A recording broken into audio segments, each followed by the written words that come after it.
আপনাকে যদি কখনো জিজ্ঞেস করা হয় সুখ আসলে কি, আপনি তখন কি বলবেন? বিখ্যাত এক তুর্কি কবি তার বিখ্যাত চিত্রশিল্পী বন্ধুকে অনুরোধ করেন সুখ কি তা যেন এঁকে দেখান। তিনি এই ছবিটা আঁকেন।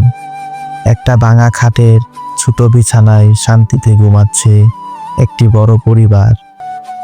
খাটের একটা পায়া নাই, সেখানে দুটি ইট রাখা, জরা জীর্ণ বাড়ির ছাদের ফুটো থেকে পানি পড়ছে।